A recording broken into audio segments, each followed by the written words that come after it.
É o Gazeta Entrevista que está no ar pela sua TV Gazeta, Rede Record, sempre com muita alegria em nossos corações. Muito obrigado pela sua audiência aqui na capital, nos municípios do interior do estado, ligados na programação da TV Gazeta, que já capta, edita e produz em HD TV.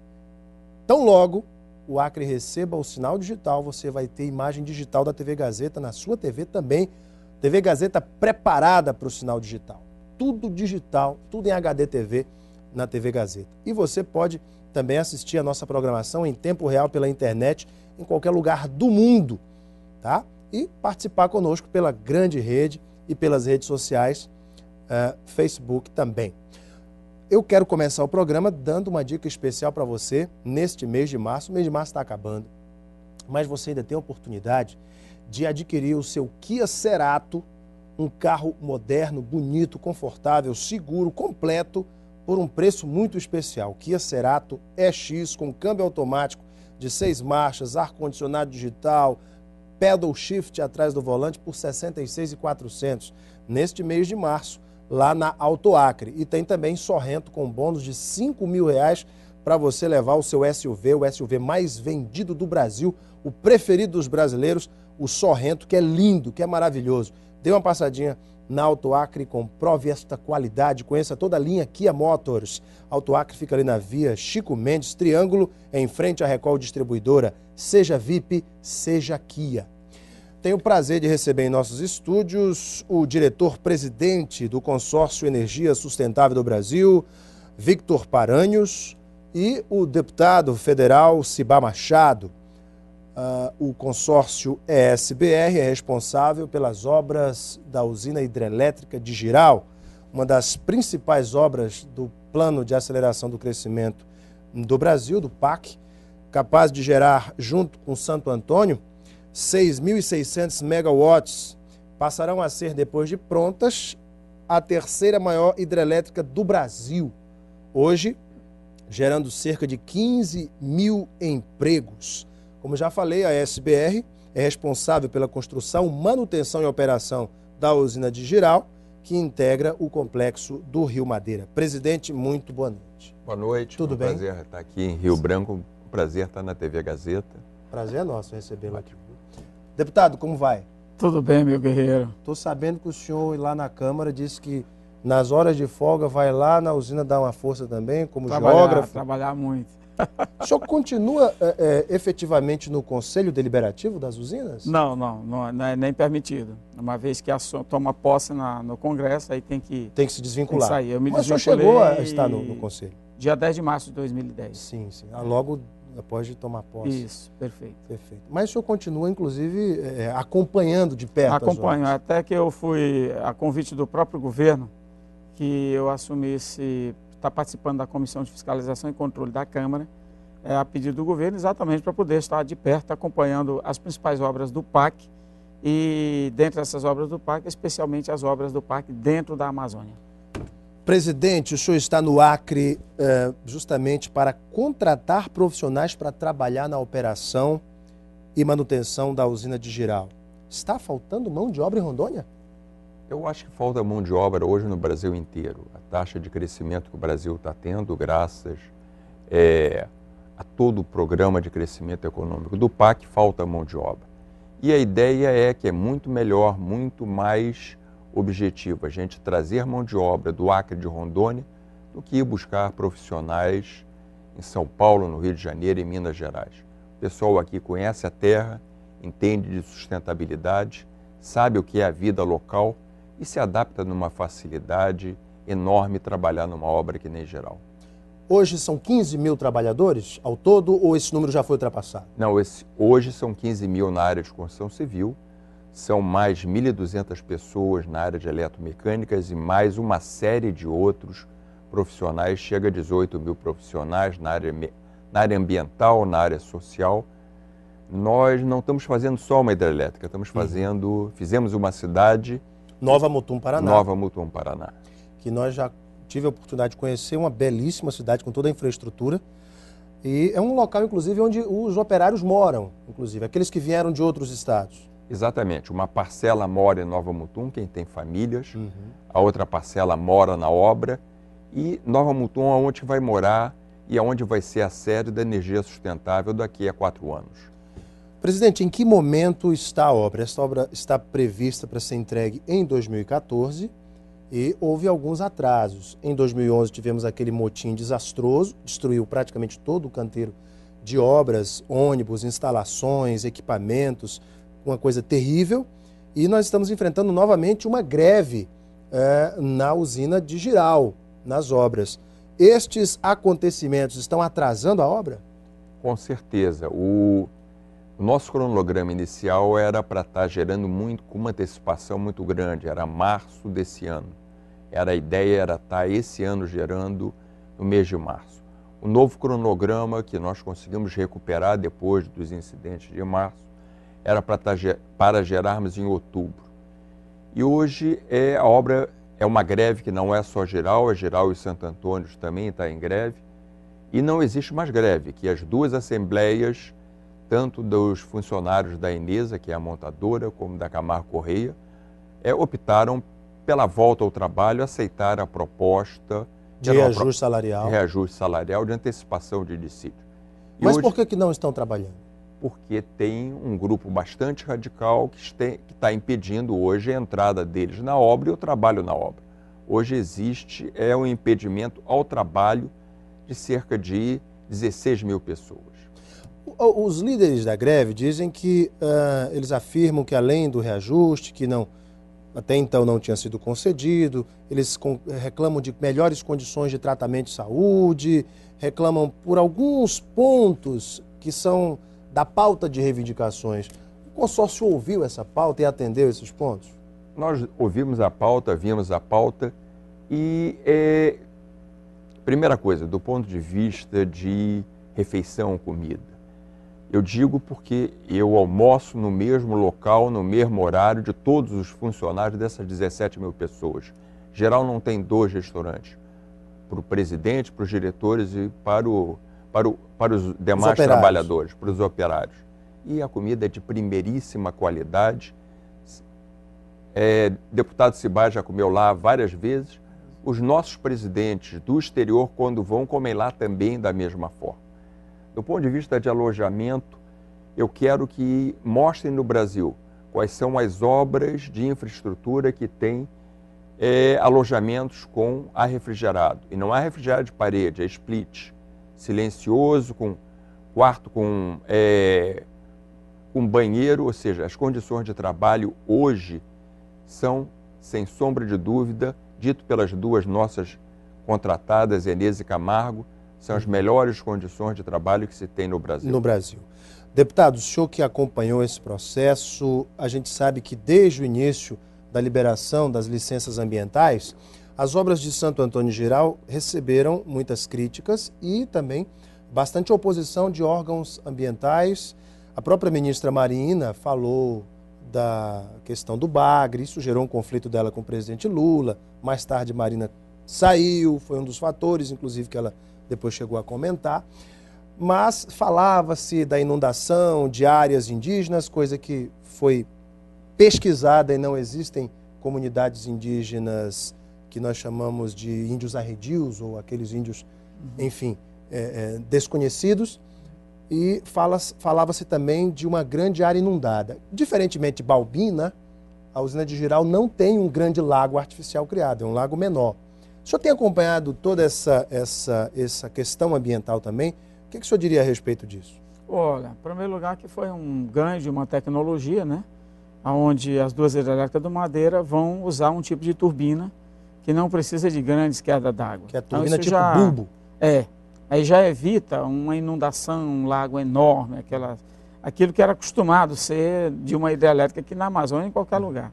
Como os nossos rios não tem muito morro do lado, não tem muita declividade, são muito planos. Você faz uma parede, ele tende a ir para os lados. Nesse caso, esse problema foi resolvido. E esse debate foi muito bem aceito. E é o primeiro lugar do mundo onde vai usar uma turbina bulbo no tamanho que vai ser usado lá, né? Nós não tínhamos essa experiência.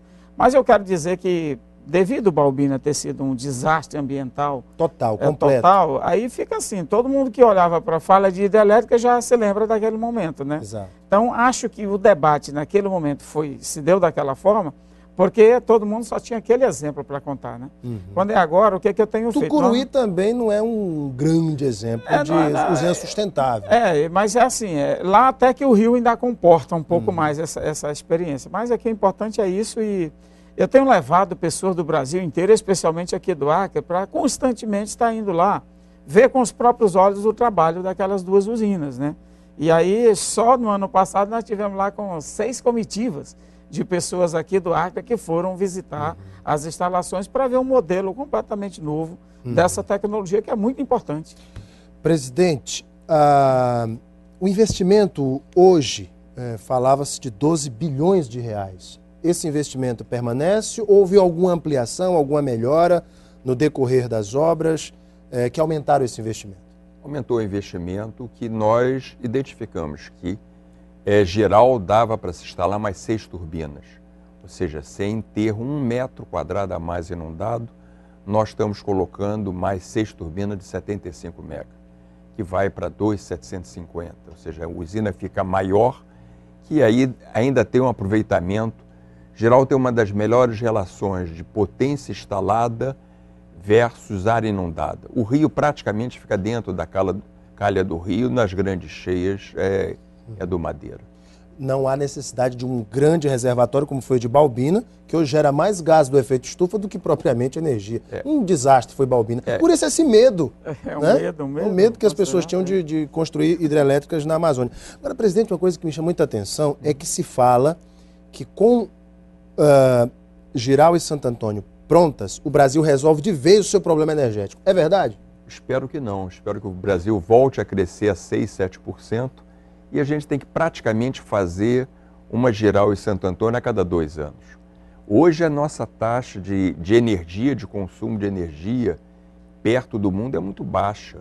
A gente tem um uso per capita de energia muito baixo.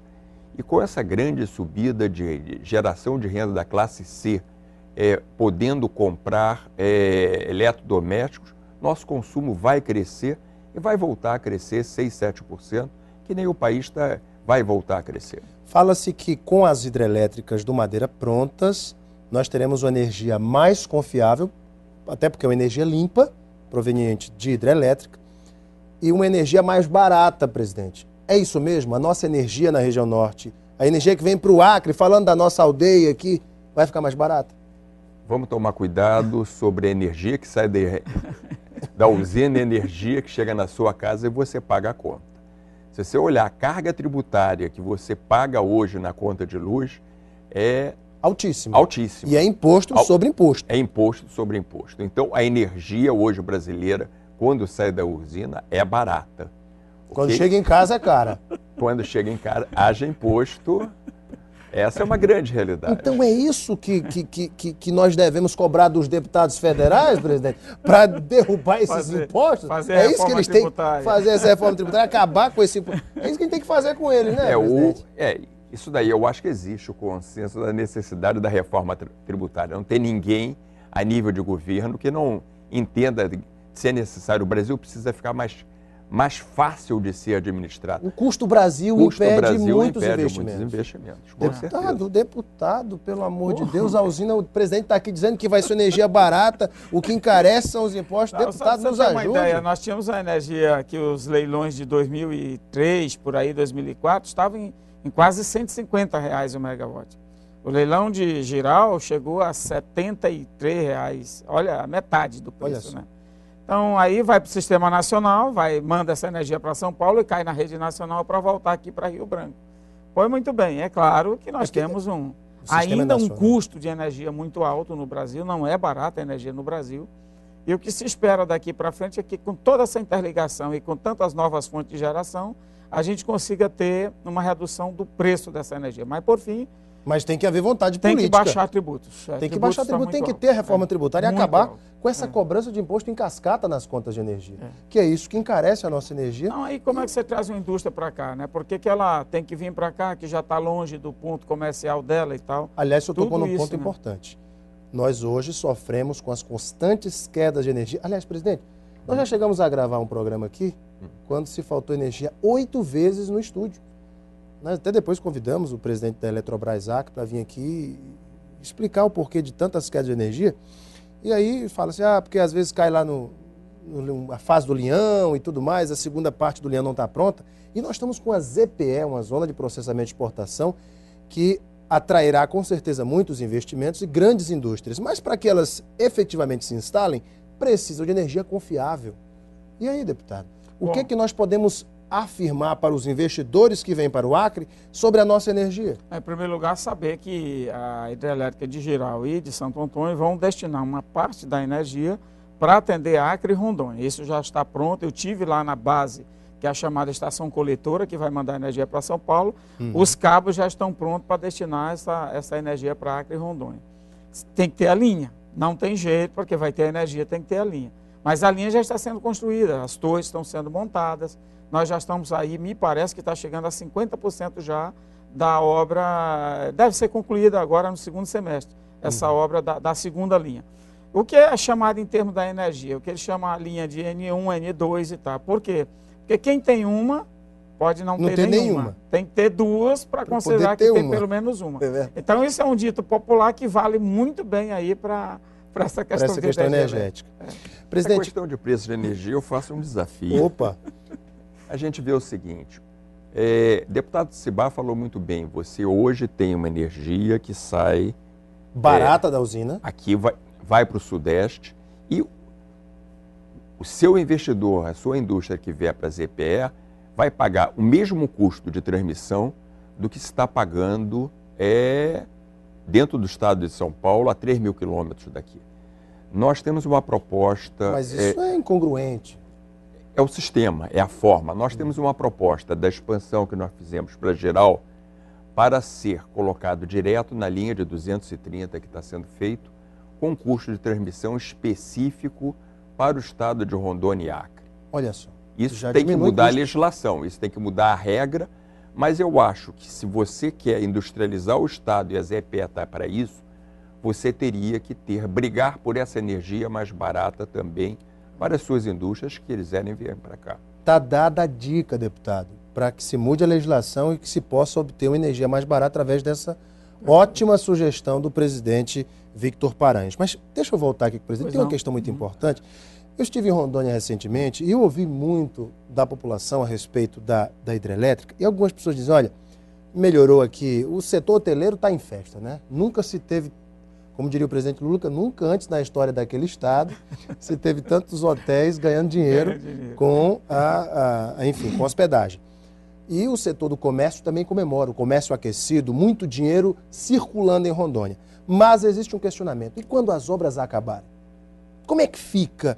Vão se criar bolsões de miséria por conta das pessoas que vão acabar ficando por aqui, vão ficar desempregadas, ou as hidrelétricas vão ajudar a circular dinheiro para acabar com as desigualdades sociais em Rondônia?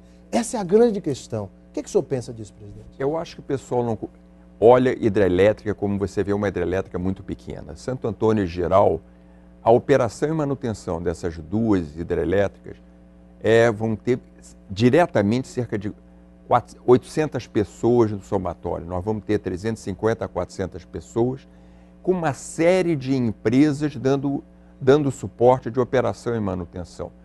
Nova Mutum, a gente tem dito, Nova Mutum não acaba, porque nós estamos trazendo a sede da empresa no final do projeto para o estado de Rondônia, para Nova Mutum, Paraná. Então, você vai ter uma atividade de manutenção ao longo dos próximos 35 anos.